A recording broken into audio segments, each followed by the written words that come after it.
Maligayang bagong taon po sa ating lahat. Nawa po kayo ay nasa mabuting kalagayan at pinagpala ng Diyos sa pagsalubong sa bagong taong ito.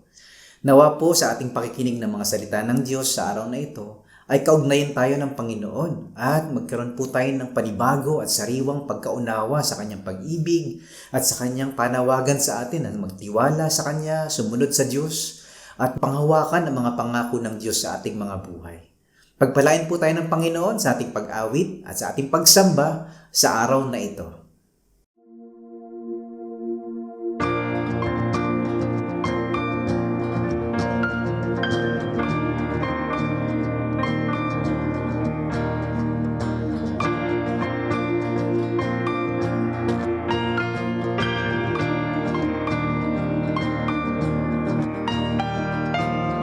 Who breaks the power of sin and darkness? Whose love is mighty and so much stronger?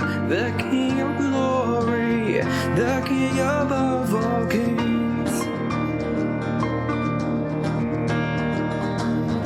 Who shakes the whole earth with holy thunder and leaves us breathless in awe and wonder? The King of glory, the King above all kings.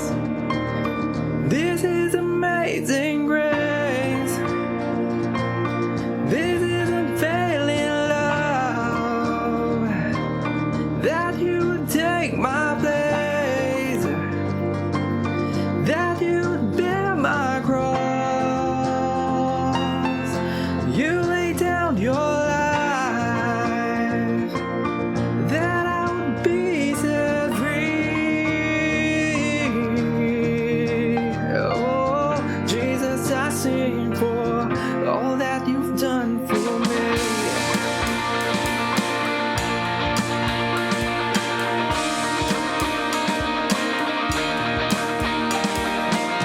Who brings our chaos back into order? Who makes the orphan a son and daughter? The King of glory, the King above all kings. Who rules the nations with truth and justice? Shines like the sun in all of its brilliance. The King of glory, the King above all kings. This is amazing grace. This is unfailing love. That you would take my place. That you would bear my cross. You lay down your life, that I would be set free. Oh, Jesus, I sing for all that you've done for me.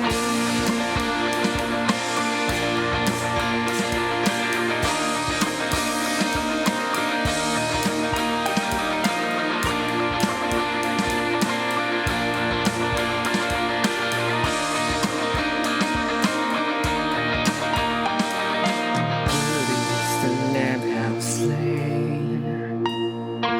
Worthy is the King who conquered the grave. Worthy is the Lamb that was slain. Worthy is the King who conquered the grave. Worthy is the Lamb that was slain. Worthy is the King who conquered the grave. Worthy is the Lamb that was slain. Worthy, worthy, worthy. Oh, this is amazing grace. This is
Teach me your ways, O Lord my God, and I will walk in your truth.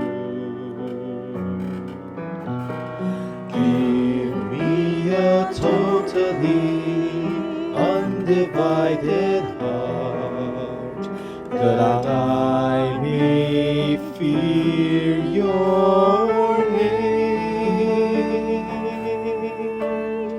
Purify my heart, cleanse me, Lord, I pray. Remove from me all that is standing in the way. Purify my heart, cleanse me, Lord, I pray. Remove from me all that is standing in the way of your love.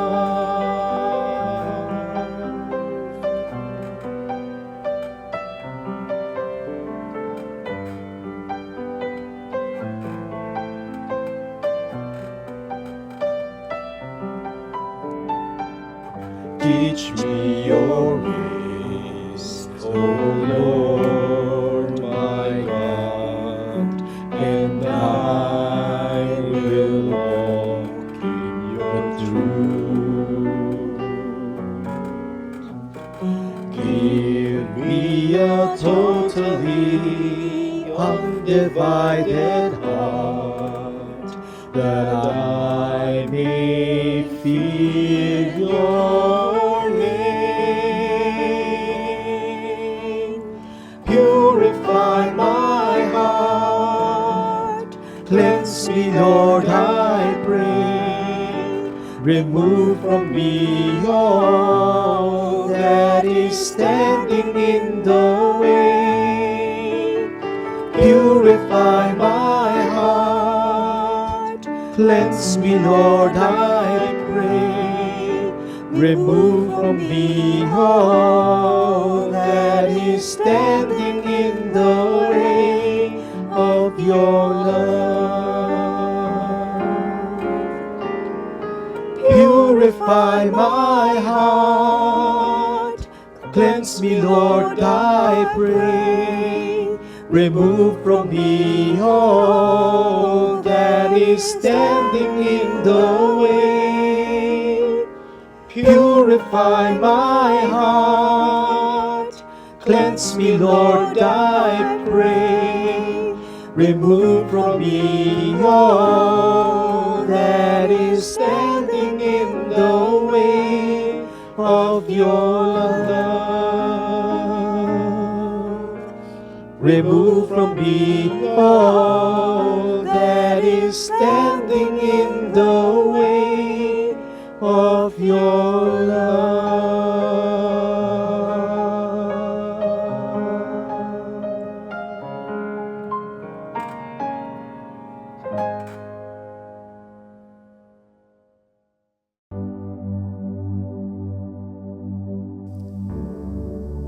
Magandang araw po.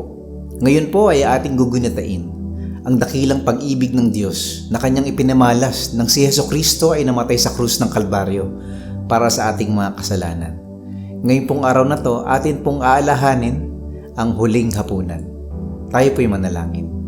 Panginoon, sa aming paggunita, sa aming pag-aalaala ng iyong sakripisyo, ng iyong pagmamahal, at ng iyong pagbigay ng buhay para sa aming mga kasalanan. Pagpalain mo po kami ngayon sa aming pagsasalo-salo. Sa pangalan ni Jesus. Amen at Amen. Nang gabing ipinagkanulo ang Panginoong Jesus, siya po ay dumangpot ng tinapay. At pagkatapos pagpasalamat, kanya itong pinagpira-piraso at kanyang ibinigay sa kanyang mga alagad at kanyang sinabi, "Ito ang aking katawan na nabugbog, naghirap at nagkabali-bali ng para sa inyo. Tuwing kakainin niyo to, alalahanin ninyo ang aking ginawa para sa inyo." Pagkatapos noon, siya naman ay dumampot ng saro. At pagkatapos pagpasalamat, ito'y kanyang binigay sa kanyang mga alagad at kanyang sinabi, "Ito ang aking dugo na nabuhos at dumanak no sa krus para sa inyong mga kasalanan. Tuwing iinumin nyo to, alalahanin ninyo ang aking ginawa para sa inyo. Napakahalaga po na kung tuwing tayo ay nagsasalo-salo upang alalahanin, gunitain ang huling hapunan, inaalala natin ang kamatayan ng Panginoon para sa atin at ang kanyang sakripisyo at pagmamahal at pagdanak ng kanyang dugo para sa ating mga kasalanan. Mahalaga rin na tayo'y magnilay-nilay at ayayahan ng Diyos na siya sa atin ang ating mga puso. Kung meron mang kasalanan, kung meron mang mga bagay o mga isip at mga gawi na hindi nakakalagod sa Diyos, atin po itong ikumpasal sa Panginoon at ihingi ng tawad. Hilingin po natin ang Panginoon na tayo linisin, na tayo isiya sa atin at ayusin niya ang ating mga puso. Ilang mga segundo tayo po'y manahimik, manalangin at kausapin po natin ang Diyos at ihingi ng tawad ang lahat ng ating mga kasalanan.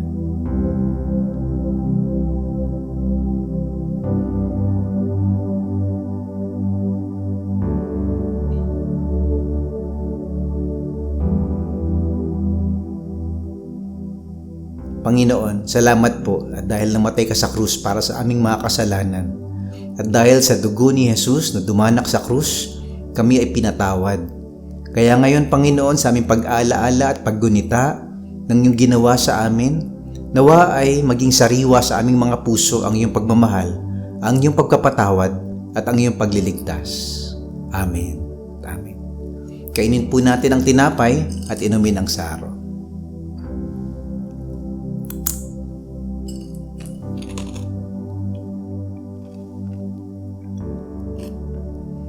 Tayo po'y manalangin.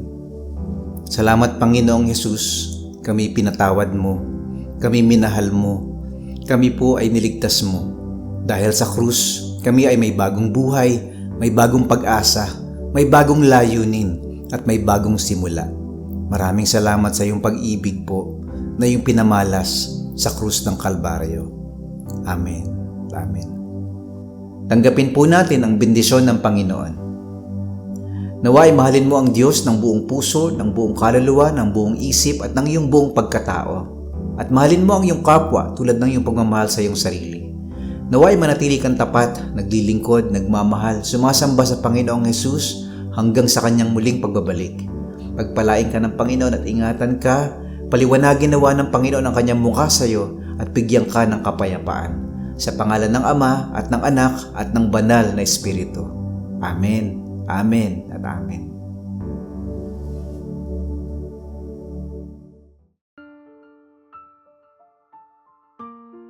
Isang araw, ang Panginoong Hesus ay naglalakad kasama ng kanyang mga alagad. At habang sila ay naglalakad, ang mga alagad ay nag-aaway-away sa bawat isa. Sila ay nagtatalo-talo. Sino bang pinakamagaling sa bawat isa sa atin? Sino bang pinakamagaling sa atin? So nagdidebate sila. Who is the greatest among us? Siguro yung isa sinasabi, ako pinakamagaling kasi ako pinakamagaling magsalita. Yung isa namang alagad, siguro sinabi niya, ako magaling kasi mas marunong, mas matalino ako sa kumpara naman sa inyo, ano? Yung iba naman sinasabi, mas magaling yata ako manghuli ng mga isda. Yung isa naman siguro sinabi niya, mas malami yata akong pinalayas ng mga demonyo. O mas marami yata akong pera. O mas marami akong mga alagad. Probably, itong mga bagay na ito ay minana rin natin itong pagtatalo-talo. Lagi natin tinatanong sa ating mga kapatid, sa ating bawat mga Kristiyano, sino ba ang pinakamagaling sa atin? Bawat simbahan siguro, o bawat pastor, o bawat leader ng bawat simbahan ay nagkukumparahan. O ilan ba miyembro nyo? Gaano ba karami ang inyong pera? Gaano ba karami ang dumadalo sa inyong pagsamba? Gaano ba kalaki ang simbahan ninyo? Para tayong payabangan, paramihan, pagalingan. For many of us, we define success or we measure greatness by how many we achieved, by how much we have done, kung gaano kataas yung grado natin, kung gaano karami ang ating na-accomplish, kung gaano karami ang miyembro natin, kung gaano ka-successful yung ating ministry o yung ating career. Kaya madalas, tinitingnan natin mababa yung iba na mas hindi mahusay sa ating pananaw. So yung mga disciples ni Jesus, ganun yung nangyayari habang sila naglalakad. They were competing, they were comparing, and they had heated arguments. Who is the best? Who should be on top? Who is the greatest apostle among us? Sino bang pinakamagaling sa atin? Maya-maya, narinig ni Jesus yung kanilang pagtatalo. At siya'y nagtanong, ano bang pinag-aawayan nyo? What are you arguing about? At lahat sila ay tumahimik. At alam niyong ginawa ni Jesus? Kumuha siya ng isang maliit na bata. Nilagay niya ang kanyang kamay sa balikat ng bata at siya ay tumayo sa tabi ng bata.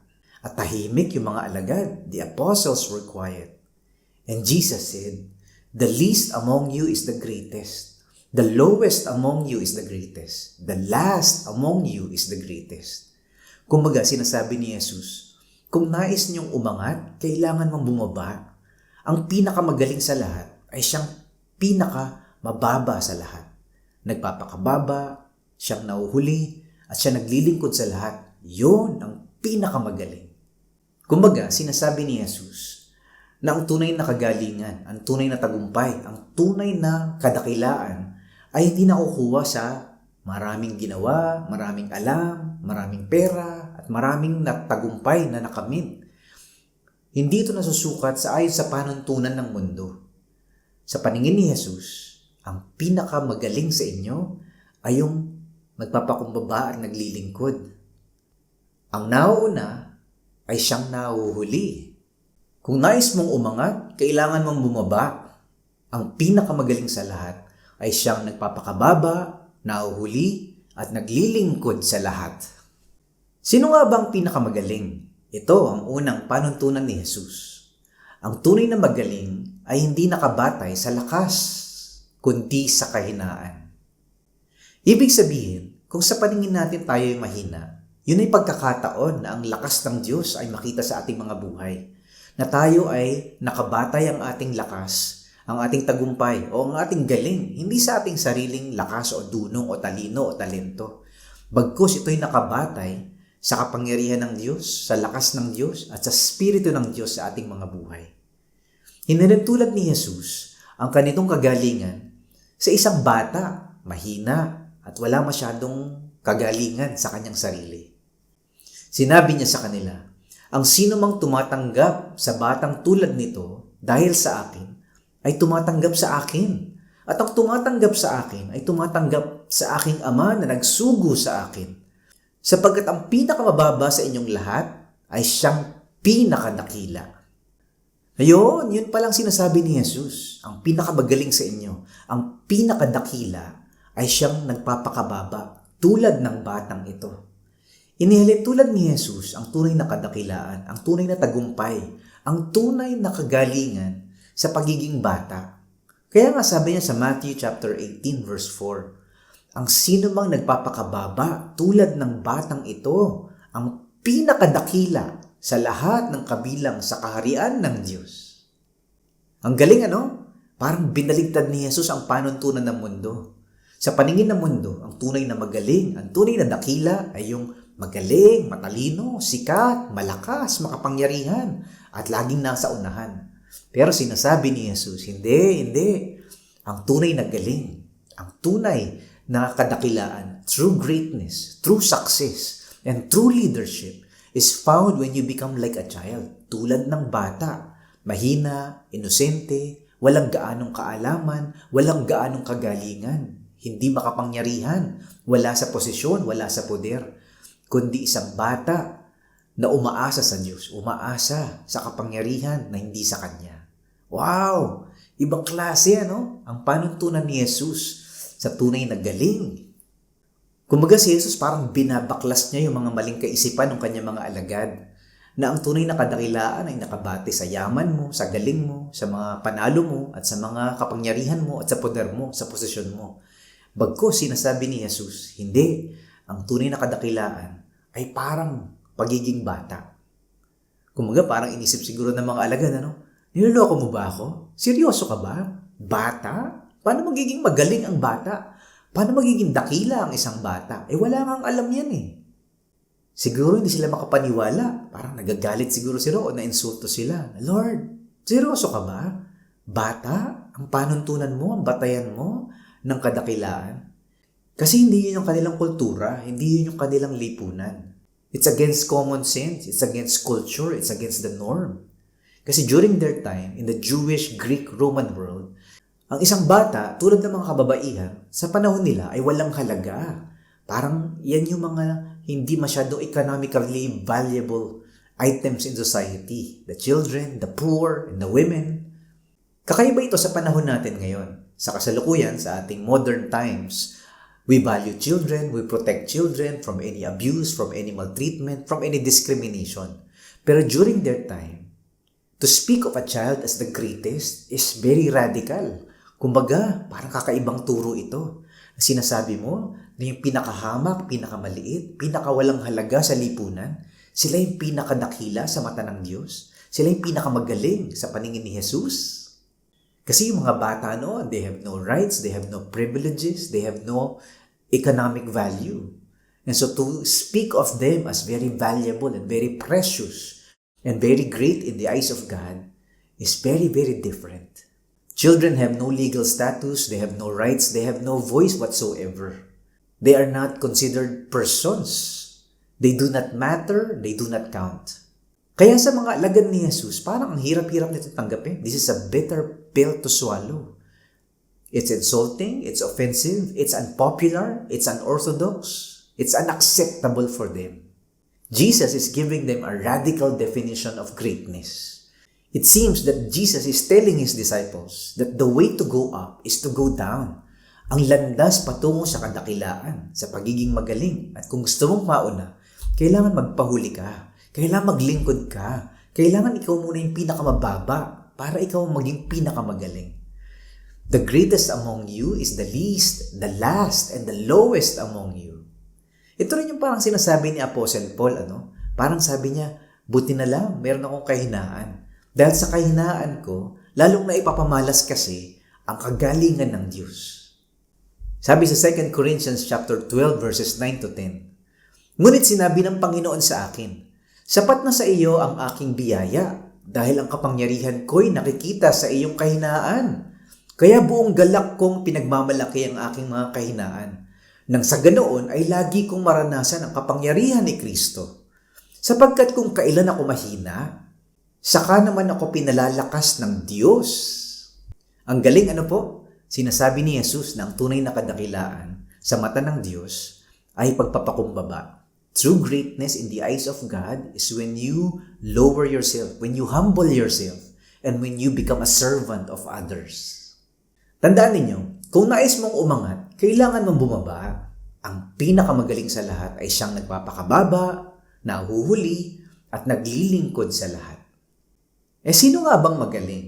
Ito naman yung pangalawang panuntunan ni Jesus. Ang tunay na magaling ay hindi nakabatay sa mataas na pwesto, kundi sa pagiging lingkod.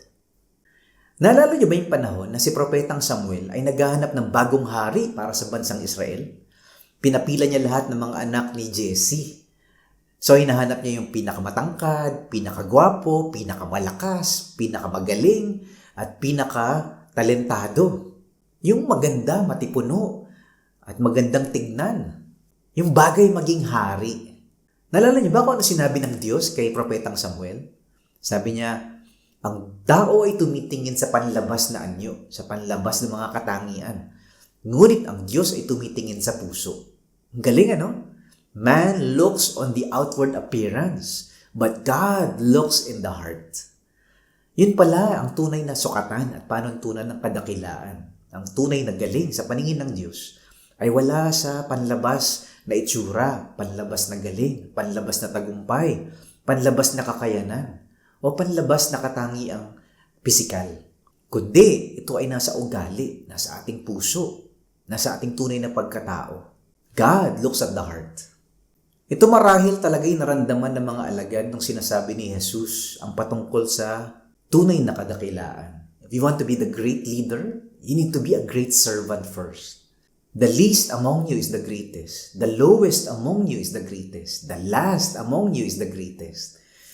Kaya tinawag silang lahat ni Jesus at sinabi, alam nyo na ang mga tinuturo ng mga pinuno ng mga bansa ay may kapangyarihan sa mga tao na sasakupan nila. At kahit ano ang gustuhin nila ay nasusunod.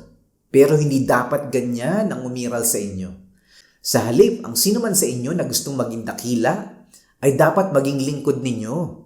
At ang sino man sa inyo na gustong maging pinuno ay dapat maging alipin ng lahat.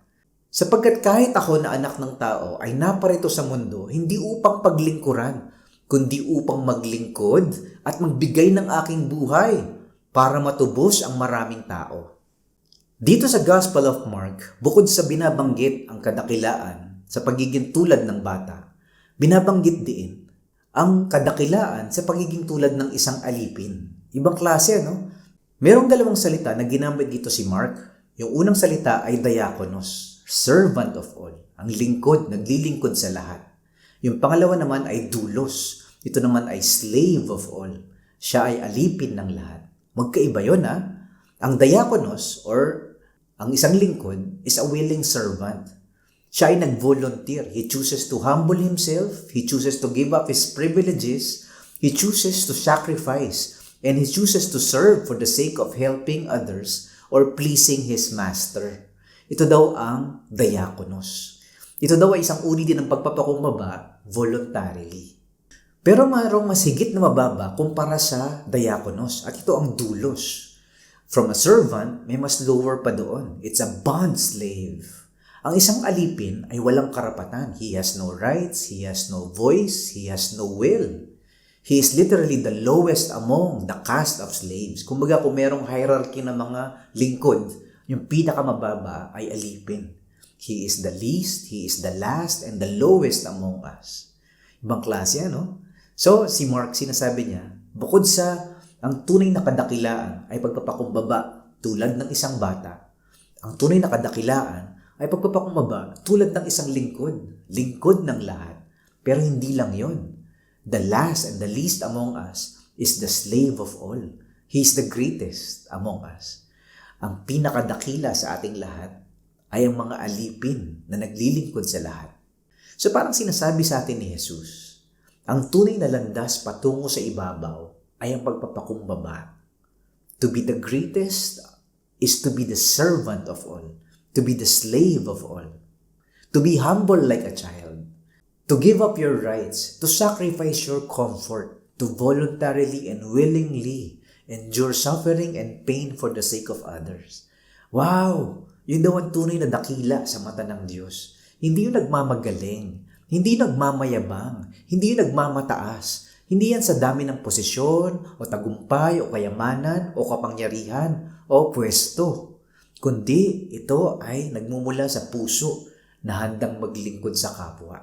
Tulad ni Jesus, sabi niya, ako'y naparito, hindi upang paglingkuran, kundi maglingkod at ibigay ang buhay para sa ikaliligtas ng mga tao. Kaya pag namimili tayo ng leader, namimili tayo ng mga pinuno, minsan kasi ang hinahanap natin, sino ba yung pinakamagaling, pinakamatalino, pinakamayaman, pinaka-influential, pinakamakapangyarihan? Meron tayong sariling batayan na ayon sa pamantayan ng mundo. Parang nai-impress tayo, sino yung bigatin, sino yung magaling magsalita, sino yung maraming na-attain na educational achievements, sino yung mas maraming pera, sino yung mas intelligent. Pero sa paningin ni Jesus, iba. Kung handa kang hindi maging sikat, kung handa kang hindi maging kilala, kung handa kang hindi maging mayaman at makapangyarihan, yon ang landas ng tunay na kagalingan. True greatness is when you are ready to be nameless, when you are ready to be not counted like a child or not valued like a servant or a slave, and when you are prepared to be considered not valuable and not significant. Yun ang landas daw. The way to go up is the path going down. When you are ready and willing to serve the least and the last, and the poor and the weak and the forgotten, the neglected, the rejected, the wounded, the dirty, the disqualified, those who are not counted as significant and valuable by society. Kung handa mong paglingkuran ang mga ito mga nahuhuli at napag-iiwanan, kung handa ka magpakumbaba bilang lingkod ng mga tao, ikaw ay totoong magiging dakila, magiging magaling sa paningin ng Diyos. When you become a diakonos and a doulos, when you live as if you were the least and the last and the lowest, kung handa kang mabuhay tulad ng isang bata o isang alipin, isang lingkod, then you will become the greatest in the eyes of God.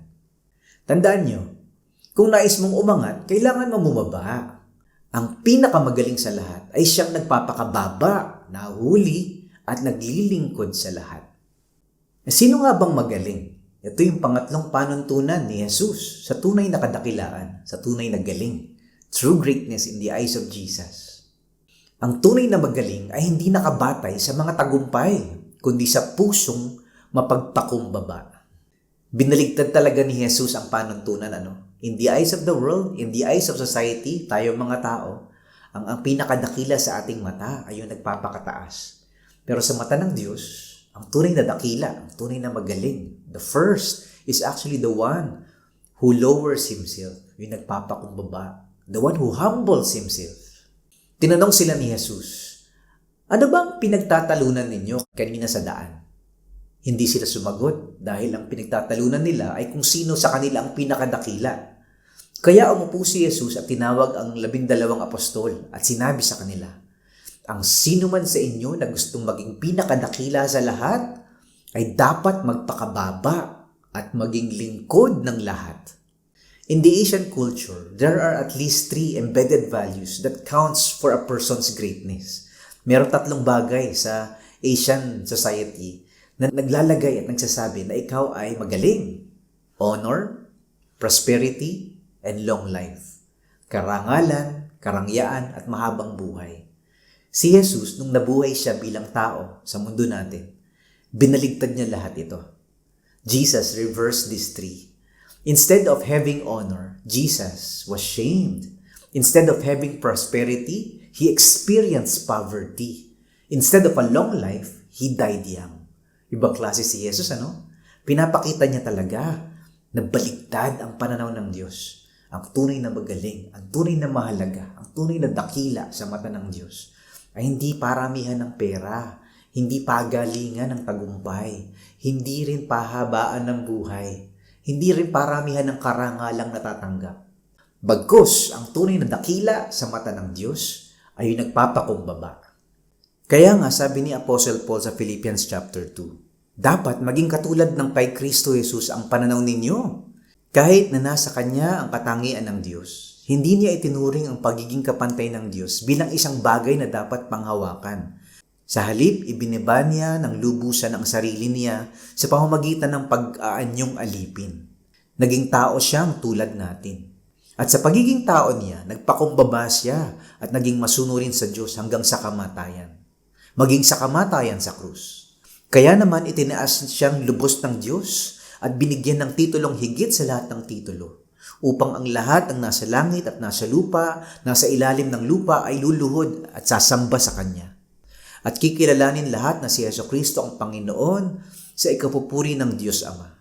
Kaya nga bilang mga Kristiyano, dapat wala sa ating buhay ang pagiging mayabang at pagmamataas.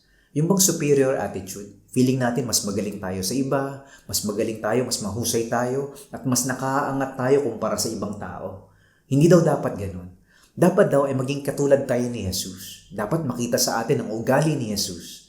Ang ugali ng isang servant, a humble servant, the slave of all, willing to give his life for others, willing to serve others. Yun daw talaga ang totoong kagalingan sa mata ng Diyos.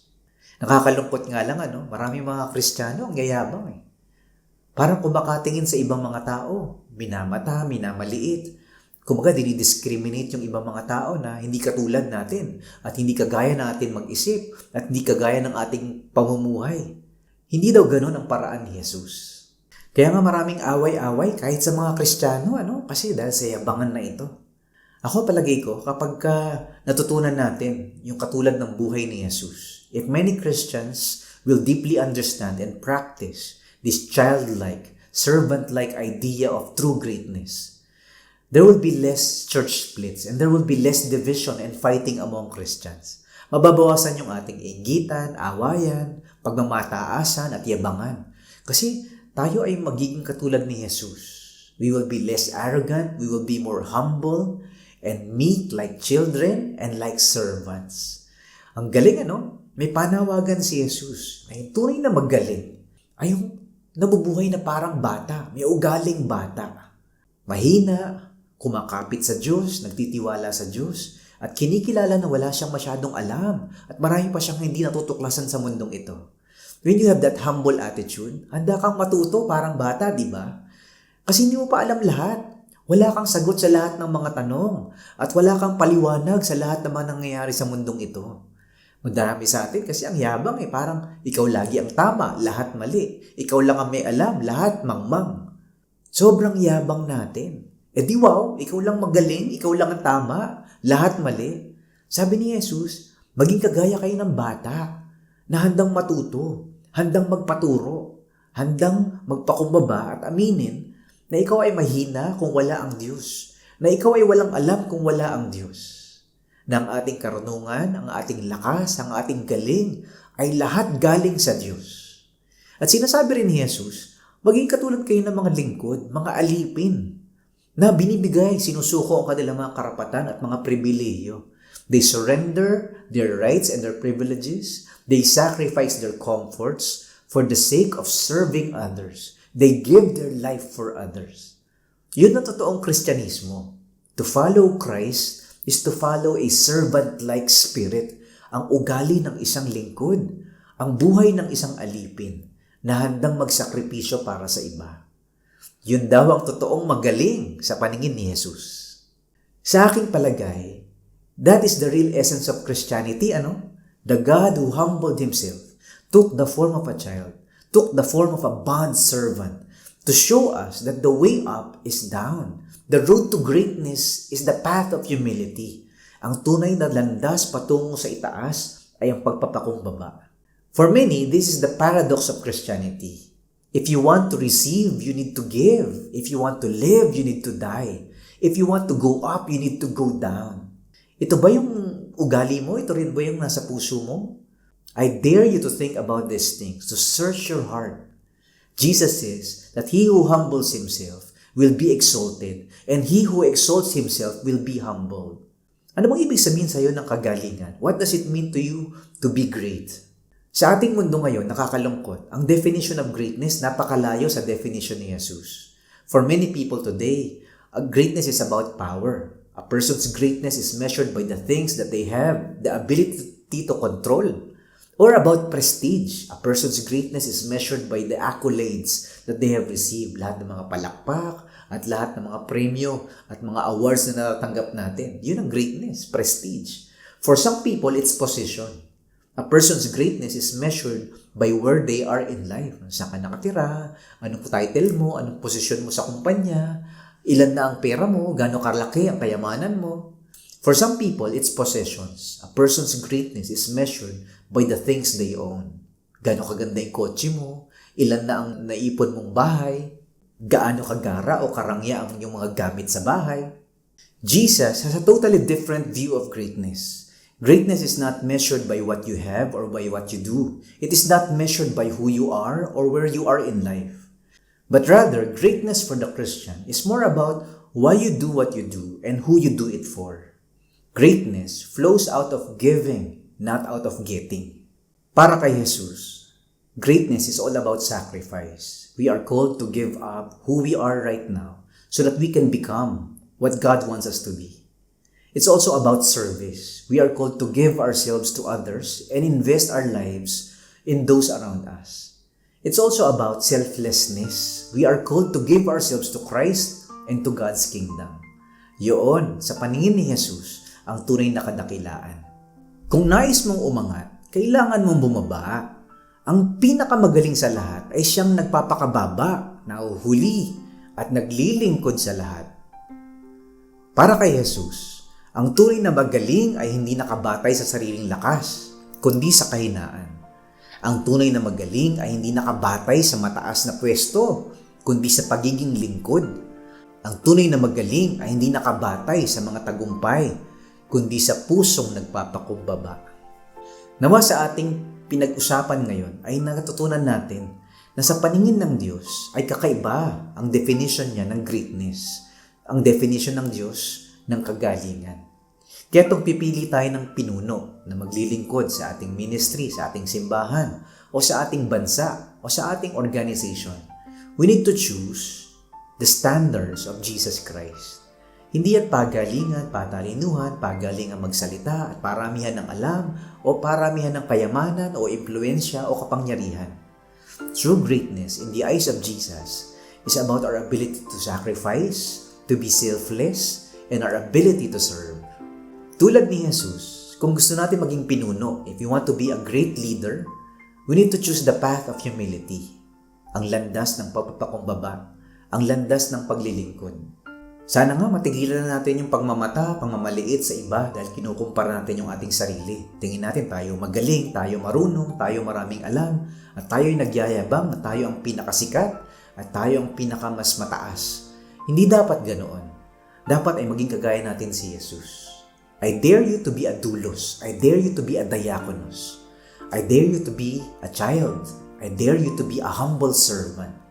Na maging kawangis tayo ng Panginoong Jesus, ang dakilang lingkod. Ang siyang nasa taas ay yung nagpapakababa. Tayo po'y manalangin. Panginoon, salamat po na kami ay yung inaanyayahan na maging katulad ni Jesus. Isang lingkod. Lord, kami po ay hindi po namin titignan ang aming kagalingan sa aming sariling lakas, sa aming sariling dunong at talino, at sa aming sariling tagumpay, at sa aming sariling mga kagalingan. Bagkus, Panginoon, makita po namin that our true greatness is in our humility, in our servanthood, in our sacrifice for others, in our selfless love. Panginoon, baguhin mo po ang aming puso, ibaba mo po ang aming mga kayabangan, at turuan mo po kaming maging lingkod. Help us to be servant leaders, O God. Help us to have a servant attitude. Help us to have a childlike faith, O God. Patuloy mo po kaming baguhin, patuloy mo po kaming turuan, patuloy mo po kaming palakasin at pagpalain sa aming paglalakbay sa pagsunod sa iyo at pagtitiwala sa iyo. Sa iyo lahat ng pasalamat at papuri sa araw na ito, sa pangalan ni Jesus. Amen, amen at amen.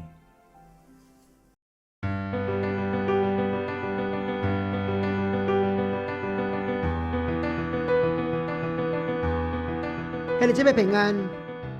教牧同工中間嗰個人嘅小組，包括 Pastor Genesis、Pastor Mike、Pastor Allen、Pastor Jared 及我，咱三個同嘅安立教會講兄弟就做教會嘅條路。教會佢哋只俾3禮拜嘅時間嚟去檢查，喺無任何反對嘅情況裏面，今日咱正式安立伊就做教會嘅條路。伊分別是 Alex Kachanan、Agnes Baloyok、Kermes Velasco、Eric Ong、and Ronald Young。今日咱哋上帝及精能嘅頭前，為舉行安立條路嘅典禮。我大神喺將一段嘅聖經生我今日講兄弟。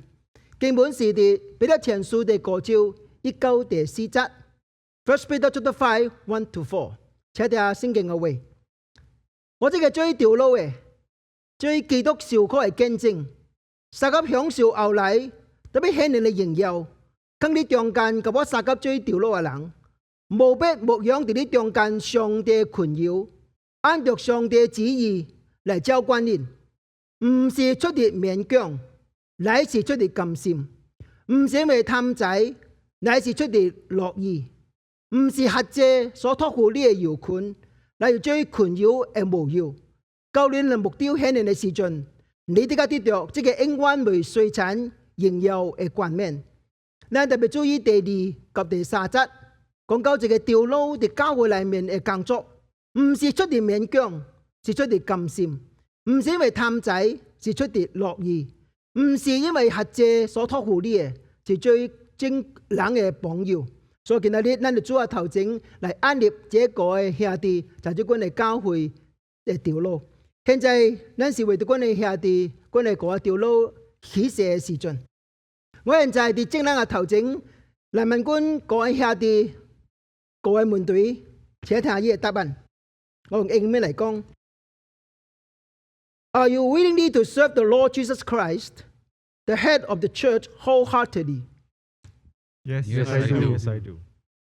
Are you willing to strengthen the God's people with sound teaching? Yes, I do. Are you willing to lead the church in developing in a disciple-making church? Yes, I do. Are you willing to sharpen the sheep that God entrusted to you, even though the sick and the weak? Are you willing to serve them? Yes, I do. Are you willing to submit to the authority of the church and shepherd the church of God with other church leaders? Yes, I do. 阮講兄弟，喺這個喺上帝起源嘅中間，咱現在喺主要頭前安立這個兄弟，就係阮嘅教會正式嘅條路。咱請阮頭一個兄弟 Alex Kachanan 嚟到咱嘅頭前。及伊嘅牽手 Ruby。As senior pastor of the Christian Bible Church of the Philippines and the chairman of the church council and the servant of God, now I ordain Alex Kachanan as elder of Christian Bible Church of the Philippines. May the Lord use your life and your God-given abilities, talents, and gifts to serve Him throughout your life. May your service be a blessing to the church. May your family and your children be blessed by your service. May your lifetime of ministry start and finish well. God bless you in the name of the Father, in the name of the Son, in the name of the Holy Spirit. Amen. 咱請咱第一兄弟阿基里斯巴魯約及伊嘅牽手 Kim 嚟到頭前。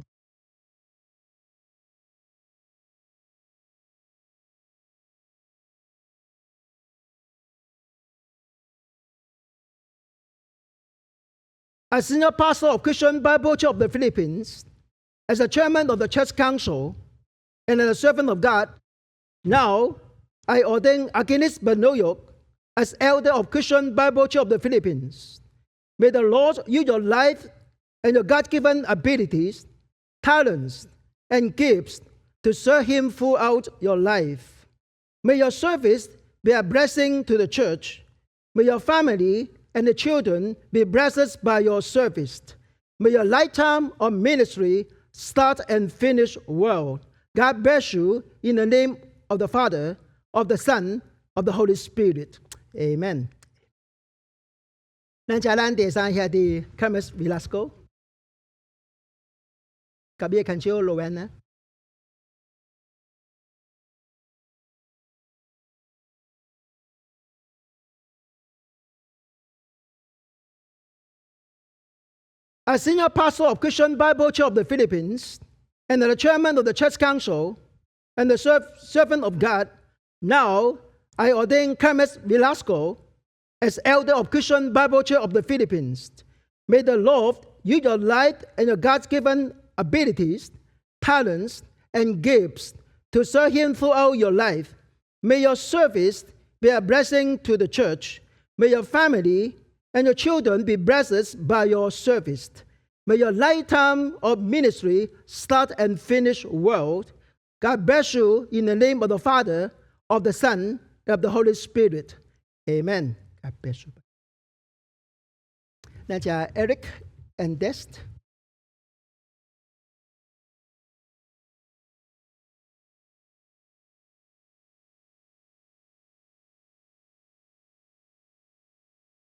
As senior pastor of the Christian Bible Church of the Philippines, as a chairman of the church council, and a servant of God, now I ordain Eric Ong as elder of Christian Bible Church of the Philippines. May the Lord use your life and your God-given abilities, talents, and gifts to serve Him throughout your life. May your service be a blessing to the church. May your family and your children be blessed by your service. May your lifetime of ministry start and finish well. God bless you in the name of the Father, of the Son, of the Holy Spirit. Amen.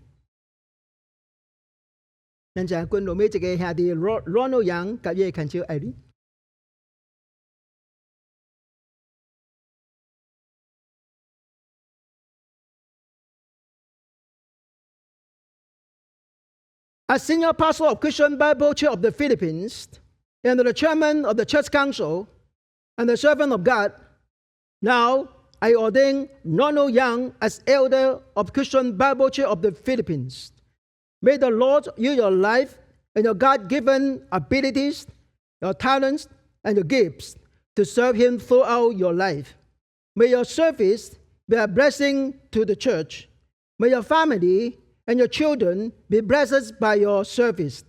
May your lifetime of ministry start and finish well. God bless you in the name of the Father, and of the Son, and of the Holy Spirit. Amen. 喺這邊，我現在代表教會，將這個教會最掉落嘅證書，蘇學官講兄弟，對今日開始，呢就是阮嘅教會 CBCP， 阮嘅教會嘅條路。咱請咱嘅 Elder Alex Kachanan come forward。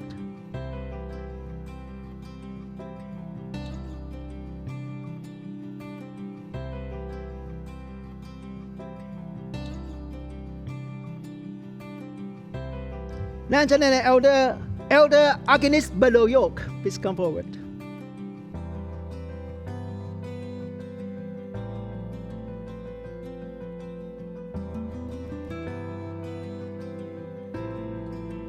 咱請咱嘅 Elder Carmes Velasco please come forward。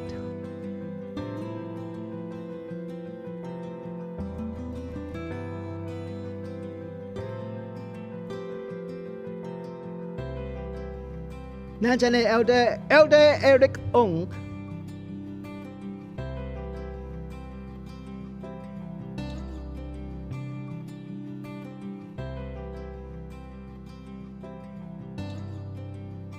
咱請咱嘅 Elder Ronald Young。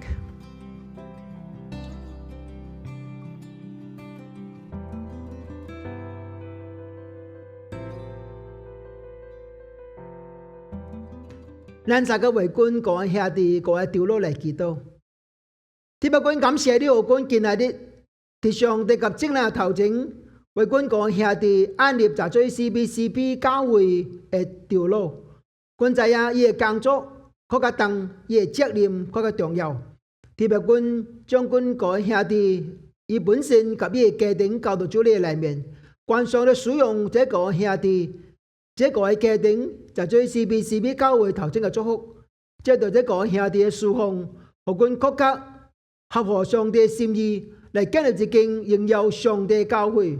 使用阮個兄弟，就係阮嘅教會每一個同工真正好嘅見證，阮 follow 上帝嘅 example， 阮嘅兄弟也是建立真正好嘅 example， 互阮嘅軍隊，獻出阮嘅感謝，感謝上帝。關上嘅榮耀，我就咪接到阮嘅兄弟充滿呢個教會嘅中間，關阮嘅兄弟，阮嘅長老就是阮嘅教會嘅祝福，感謝上帝，聽阮嘅感恩及阮嘅祈禱，奉靠主耶穌基督嘅聖名 ，Amen and Amen。